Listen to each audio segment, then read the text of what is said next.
Welcome to another deep dive. We're tackling the history of punishment today, specifically that shift away from public torture and execution. Yeah. It always seems like, we just became more humane, right? More civilized. That's what we like to think, but I have a feeling it's a lot more complicated. Oh, absolutely. Way more to it. Well, thankfully, we've got Foucault to guide us. His discipline and punish is dense, but really eye-opening on this topic. It's a classic for a reason.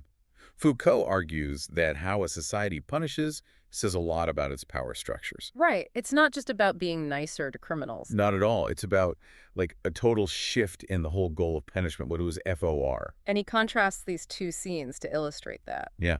One from 1757 and then one from the 1830s, less than 100 years apart, but totally different worlds punishment-wise. So give us the 1757 scene, set the stage, as they say. Okay, so Paris, 1757. We've got the execution of Robert-François d'Amiens. This is the guy who, Tried to kill King Louis the 55th. Big no-no back then. understatement. So how'd they handle that? They went all out. I mean, the punishment was supposed to be just as horrific as the crime itself to make a statement.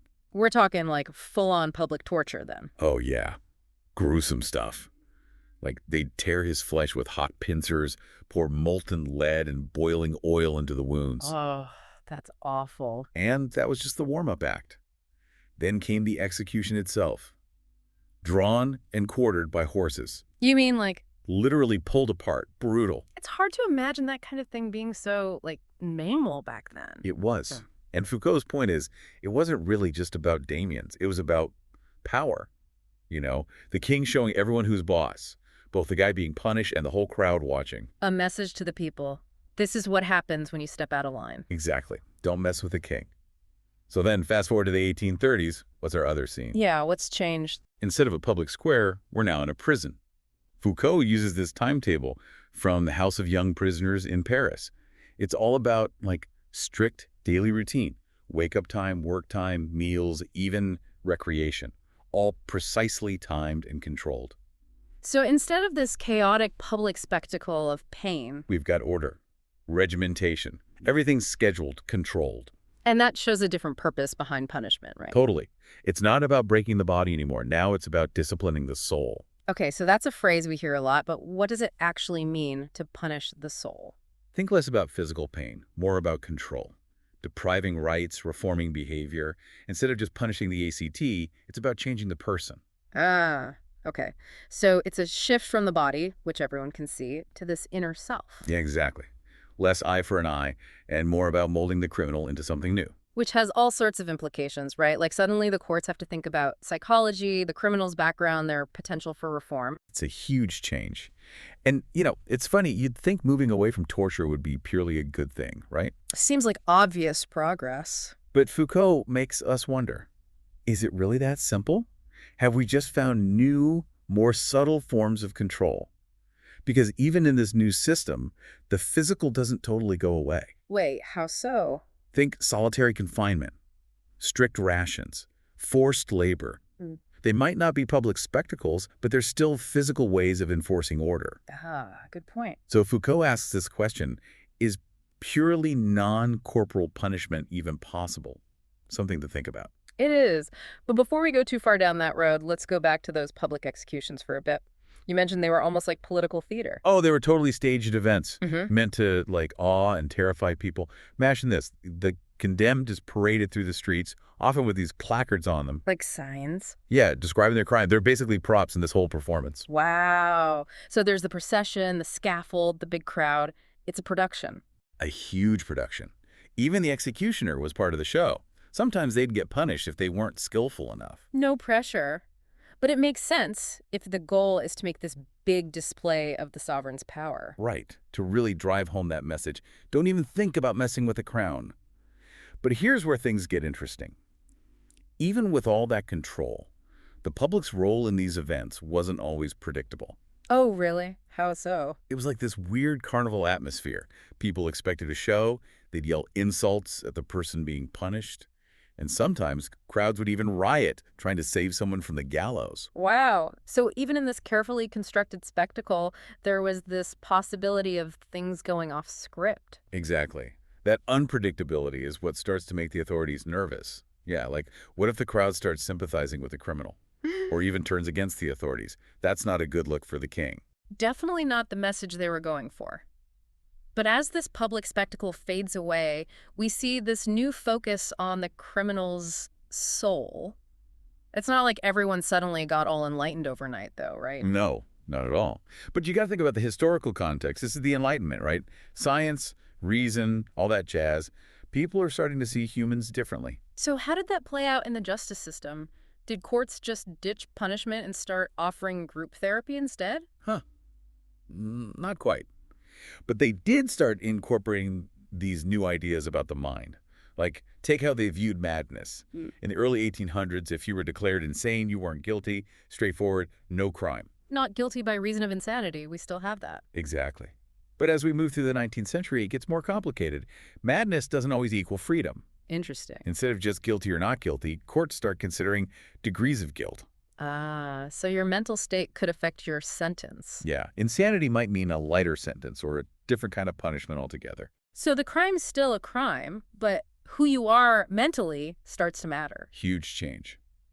And it leads to this whole new group of people in the courtroom. Psychiatrists, psychologists, criminologists. It's not just judges and juries deciding what happens to you anymore. Which makes you wonder, who really holds the power there? Is it the judge with the gavel or the expert giving their opinion? That's the kind of question Foucault wants us to grapple with. But it is important to say, this shift from body to soul, complicated as it is, it did have some good sides too. Oh, like what? Well, for one, it led to a better understanding of why people commit crimes. Instead of just assuming everyone who breaks the law is evil, Right, there has to be some reason, right? it started to consider poverty, mental illness, all those social factors. So instead of just punishing, they started thinking about rehabilitation. Exactly. The idea that people can change, become productive members of society again, much more hopeful view of human nature than just an eye for an eye. It's progress, at least in some ways. Yeah, definitely. And it lays the groundwork for prison reform, social work, the whole idea of a more humane approach to punishment. Of course, there were still problems, injustices, but it's a significant step. Okay, so we've got this big shift in how we think about punishment. But we can't forget about the public's fascination with crime, right? We've come a long way from those public executions, but something about these stories still grabs us. For sure. And it makes you wonder, has the spectacle just changed form? Instead of gathering to watch an execution, are we now glued to true crime podcasts, documentaries? That's a good question. We might not have the physical brutality, but are we still enacting that same judgment, that need to see someone punished just from a safe distance? Exactly. We've traded the literal scaffold for a metaphorical one. So we get to consume these stories, dissect them, decide who's guilty, who's innocent, all from our comfy chairs. And it's easy to forget there are real people behind these stories, both the victims and the accused. Right. Foucault would probably say we're still caught up in this whole system of judging and punishing, even if it feels more intellectual now. And the media plays a huge role, right? How they report on crime, the stories they choose to tell, it all shapes how we see justice. Totally. It's almost like we're still looking for that same sense of order being restored, the kind people got from those public executions. Except now it's more personal. Less about the king's power, more about our own individual need to engage with these stories, to make our own WN judgments. Right. It makes you think, are we really honoring the victims by consuming these stories? Or is it just entertainment for us? It's a tough question, but it's exactly the kind of critical thinking Foucault wants us to do. He's not giving us easy answers. He's pushing us to see those power dynamics, even in something as simple as our entertainment. So we've gone from bloody spectacles to these supposedly humane systems. But have we really escaped that urge to judge and punish? Or have we just found new ways to do it? It really makes you think. So to bring it back to all this material you've shared, we've been tracing this shift from public torture to focusing on the criminal's soul. But is that really progress? Or, like Foucault suggests, have we just found sneakier ways to control people? It's a question worth asking, especially given your interest in true crime, right? Is our obsession with these podcasts, documentaries, is that kind of a new version of the spectacle we've been talking about? It's fascinating because we have moved away from the physical brutality of public executions. But are we still enacting that same judgment, that need to see someone punished, just from afar? Right. We've traded the literal scaffold for this metaphorical one, where we can consume these stories, analyze everything, and decide who's guilty, all from our living rooms. And it's easy to forget these are real people involved on all sides, the victims, the accused. Absolutely. Foucault would probably point out we're still very much caught up in this system of judging and punishing, even if it feels more intellectualized now. And the media plays such a big role. How they report on crime, the narratives they spin, that all shapes how we see justice. It's true. It's almost like we're still seeking that same sense of order being restored that people got from public executions back then. Except now it's more personal, less about the king's power, more about our own individual need to engage with these stories, to make our own judgments. Exactly. It makes you wonder, are we truly honoring the victims by consuming these stories? Or is it just a form of entertainment for us? It's a tough one to answer. It is. But that's the kind of critical thinking Foucault is pushing us towards. He's not giving us easy answers. He's making us see the complexity of it all, the power dynamics that are always at play, even in something as seemingly simple as what we choose to watch or listen to. So to sum it all up, we've gone from these bloody public spectacles to supposedly humane systems, but have we really escaped that urge to judge and punish? Maybe not. Maybe we've just found new ways to express it. Which is what makes discipline and punish so relevant, even now. It's not just about history, it's about understanding power in our own world Yeah. and being critical of our own roles in these systems. Exactly. Whether we're literally watching from the public square or just through our phone screens. Such great insights. And if anyone out there is feeling inspired to do some more digging, Discipline and Punish is definitely worth checking out. It's not an easy read, but man, is it powerful. And until next time, keep exploring, keep questioning, and keep those minds open.